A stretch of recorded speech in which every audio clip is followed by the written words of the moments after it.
Hai, welcome back to my YouTube. Setelah sekian lama aku nggak aktif lagi di YouTube dan ternyata banyak banget yang komen di video ini yang nanyain sebenarnya sarjana ilmu politik itu nantinya bakal kerja apa sih dan bakal kerja di mana? Peluang kerjanya luas atau sempit?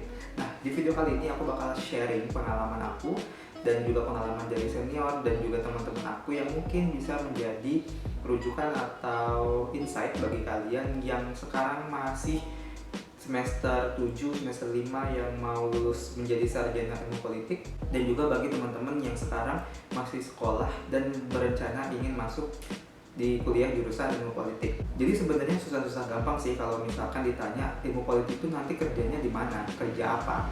Karena berdasarkan pengalaman itu tuh balik lagi ke pribadi masing-masing. Ada orang yang memang skillnya dan passionnya di ilmu politik, ada yang orang memang ke ilmu politik itu cuma pengen belajar aja, skillnya di bidang lain. Tapi kebanyakan dari teman-temanku dan juga dari senior-seniorku itu kalau habis lulus pasti daftarnya di perusahaan. Sebenarnya perusahaan nerima nggak sih jurusan ilmu politik?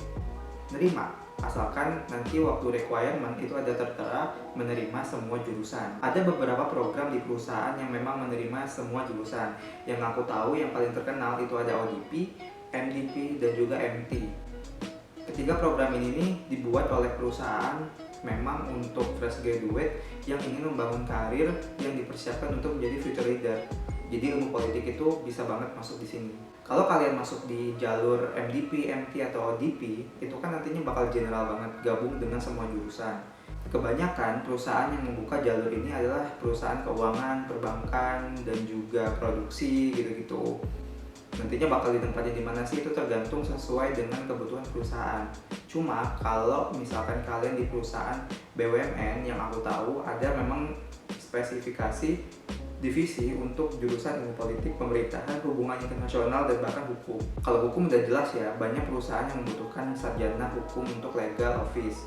Cuma kalau politik ini lebih nyebar sih dan bisa kemana aja. Tapi kalau kalian pengen yang politik banget, itu ada hubungan lembaga, ada sekretariat perusahaan, ada CSR, dan sebagainya macamnya. Jadi kalau kalian mau kerja di perusahaan dan ikut 3 program tadi, kalian harus siap sih ditempatin di mana aja. Tapi tenang, 3 program ini memang banyak jadi inceran fresh graduate, terutama anak politik, karena memang sudah kelihatan nanti jalur karirnya bagaimana. Jadi kita masuk itu nggak yang dari staff bawah banget. Jadi biasanya MT, ODP, dan MDP ini memang dipersiapkan untuk sebagai calon manajer. Jadi kita masuknya tuh menjadi asisten manajer. Lanjut, kalau kalian nggak mau kerja di perusahaan, sarjana ilmu politik bisa banget jadi dosen. Cuma syaratnya harus lanjut S2. S2-nya ini bisa ilmu politik lagi atau ilmu-ilmu yang serumpun. Kalau teman-teman pengen jadi dosen ilmu politik, itu bakal banyak banget kesempatan terbuka untuk jadi peneliti, pengamat, dan analis. Selain bisa kerja di lembaga survei, pengamat, analis, dan juga peneliti, itu bisa juga dari dosen. Jadi bakal banyak banget sih nanti pendapatan seorang dosen yang memang kerjanya merantau kayak gitu. Kalau kalian nggak pengen di dunia pendidikan dan juga perusahaan, biasanya anak politik ini juga bekerja sebagai jurnalis. Karena kita nggak bisa pungkiri kalau media itu ada segmen berita politik.